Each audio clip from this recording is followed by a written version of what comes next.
Does JJK suck? The general consensus online is yes, it does suck. Ever since Gege Akutami's Jujutsu Kaisen ended on September 30th, 2024, there's not a day that I don't see someone online calling Gege a fraud or JJK the worst manga to touch the earth. During its serialization, the hate towards JJK was prevalent, and it has only grown since it ended. You can probably find some on TikTok or Twitter if you search for it. At the center of the criticism is JJK's art style and writing. I kind of want to make this video to give my opinion on both of these aspects and sort of defend each one. And of course the criticism online isn't without merit. Some of it is true. I don't think JJK is a perfect manga with no flaws, but I also don't think it's as bad as everyone online is making it out to be. Some of the hate I see is a little too much, especially towards Gege. I think people are a little too harsh on Gege. But of course everyone out there has their own opinion, so if you hated it or loved it, I respect that. But here's my opinion and my defense of Gege Akutami and Jujutsu Kaisen. I want to start by defending the art style. Before I start, I want to preface this by saying that I am not an artist. I'm not very good at art. Here is a drawing I made of Gojo. I think art is very subjective, so it's kind of hard to analyze. It's hard to agree on. But I like looking at pretty pictures, and I think JJK has a lot of pretty pictures. I don't think Gege is a bad illustrator. I thought throughout the manga, throughout its serialization, that it was pretty good. And I think JJK has kind of two distinct art styles in my opinion. I think the first art style is kind of pre-Shibuya, hidden inventory, Shibuya incident, and it ends on Yuji's execution arc. And after that, I think there's a different art style that is in the Koli games, the Shinjuku Showdown, and up until the end of the manga. I think with the first art style, a lot of the characters, they kind of look rounder. They had rounder faces, and I think they actually look like kids, like Yuji and Megami and Nobara. They look like kids, and I think it still had like a sketchier style that kind of JJK is known for, but I think it was like softer. It looked more like an anime. I think Gege was kind of going for an anime look. And then with the second art style, I think Gege kind of found his stride. I think he knew what he wanted JJK to look like. It still had the JJK sketch kind of thing going on, but it looked messier. It looked rougher. A lot of the characters' faces were blockier. A lot of the noses were different. There was sharper lines, I think.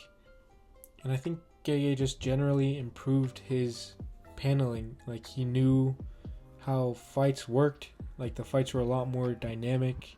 The panels were dynamic.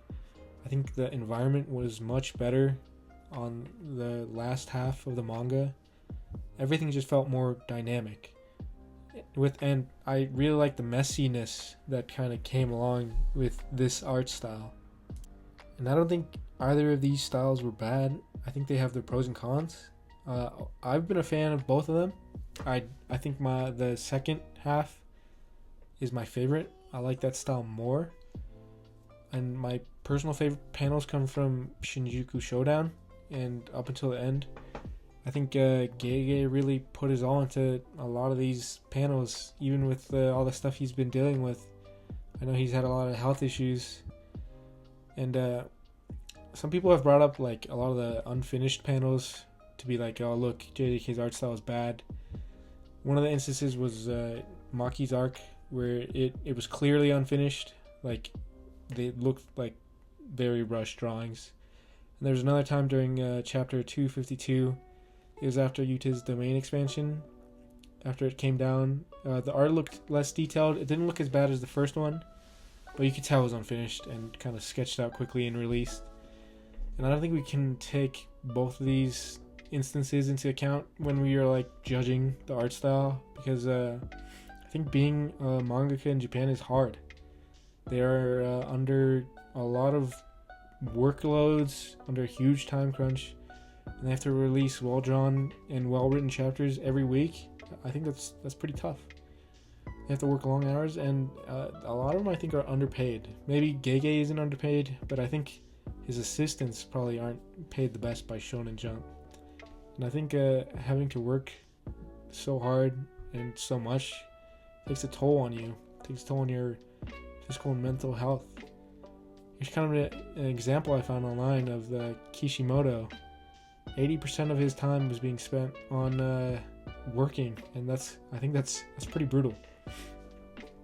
But if we don't take a lot of these unfinished chapters into account, I think people still thought that the art style was messy. And if you don't kind of like the messy look, I get that. But I really like the messy look to it. I think it added to the charm of JJK. But there's one thing I would say against the art style. I think kind of towards the end, a lot of the characters started to look the same. I think they kind of had the same face shape, just kind of like a square. They all had a square chin. And some characters like Kusakabe, Sukuna, they started looking the same. Kusakabe just kind of looked like Sukuna without the eyes. And at some points, even Hikari started looking like Sukuna. I think Gege did have a little bit of same face syndrome. But I think he just kind of wanted to draw Sukuna all the time. I forgot to mention this, and I'm adding this later, but why did Gege draw Gojo like this in this manga cover? Why does he look like that? Also, why did he draw Yuji like this here? Why did he gain 50 pounds? Some of the drawing that Gege did outside of the manga, I did not like, and these are some of them. Alright, now let's move on to the writing.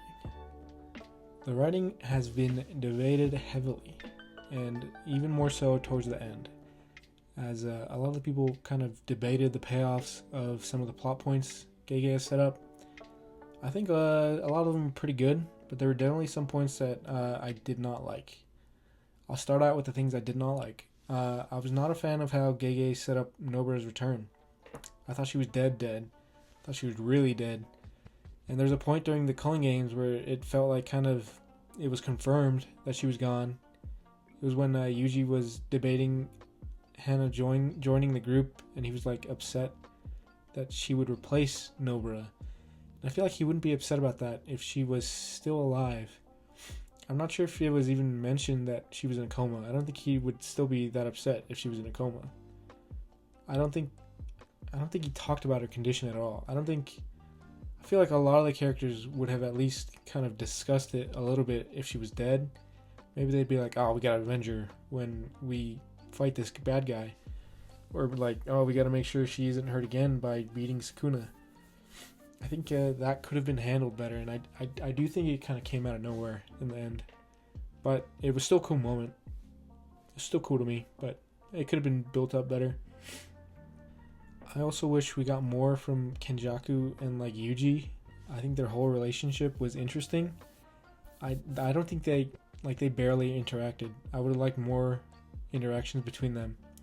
I would like to see kind of Yuji's response to being created by him. I don't know if he knew. I'll have to look back. But I also want to know why Kenjaku did that. Why did he create Yuji? Did he like anticipate that Sukuna and Yuji would meet? That he would be the vessel? He didn't anticipate Yuji eating that finger, I don't think. It's kind of out there.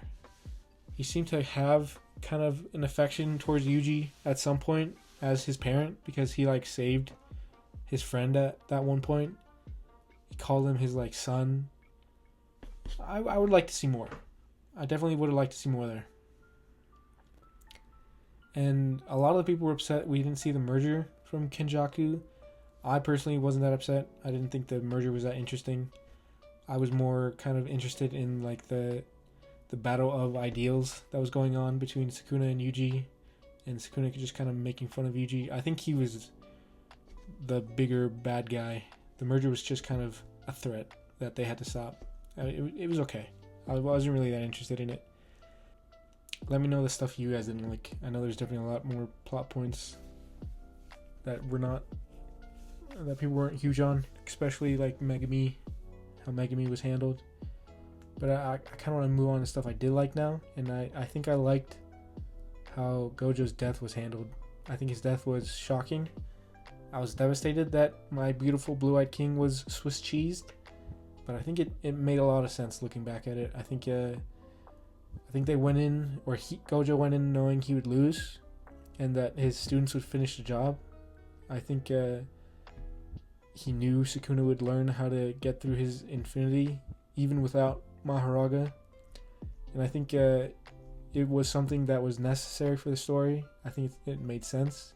I think it improved his character as the strongest. And I think ultimately it kind of relieved him of being the strongest sorcerer. I think he didn't like kind of that moniker because it was lonely to him. It isolated him. And I don't know. I think it was handled well. Because after that, I think he knew he could rely on his students, and they were able to shine because of him. So, yeah, I liked his ending. I also really liked his quote-unquote comeback and how that was handled. I remember like audibly going like, what the fuck? When Yuta pulled up in Gojo's body, I was horrified. And seeing Gojo being puppeted really creeped me out. I was really upset when that chapter dropped. And Sukuna even acknowledged how crazy it was. Like, I was upset that the gang did that was an option, like that they would use Gojo's dead body, that like even in death he was only used for his power, his strength. And I was like, damn, this is something villains would do, use their ally's body. And I think Gege wanted us to be upset by it, be upset with like the body horror that was going on, and I think he succeeded with that. And then another thing I really liked was Sukuna's end, and how kind of like Sukuna ran a year-long gauntlet where he like beat the shit out of every sorcerer that came at him, except for Yuji, who was able to keep up with him, kind of with the help of others, of course. And like he finally got his soul punched out of Megami's body by Yuji. And to some, it felt anticlimactic, like this big bad guy was just defeated on some stairs, and then he shriveled up. But I liked it. I thought it was like a good culmination of like a battle of ideals they were having, like the battle that they were both having back and forth through it. And I don't think a big spectacle ending that some people would have wanted, like the merger, would have made a whole lot of sense. And I think like he was defeated by the power of love, and that's kind of cheesy. It's not like the Soul Calibur anime ending where it's like it was bad. I think this one made sense. I think it was good, because I think Sukuna just underestimated the lengths Yuji would go to like protect the ones he loves, and I think Yuji's ideals prevailed over Sukuna. Yuji fought for love, and he fought for others. He fought for Megami, he fought for his friends, he fought for his teachers, and he fought for his family. And I think on the other hand, Sukuna was like, he was loveless. He didn't fight for anybody. He just fought for himself, and he only saw value in strength. And he kind of failed to see how love would beat him, and he didn't think it would beat him. He didn't think love provided anything in his life, so he just kind of valued strength. And he believed this so strongly that when Yuji just kept coming at him, it kind of shook him to his core. And when he kind of started doubting his own ideals, I think that's when he lost. He got like so angry fighting someone that would fight for love that he didn't know what to do. And even after losing, I liked that he kind of acknowledged the strength in Yuji's ideals of fighting for love.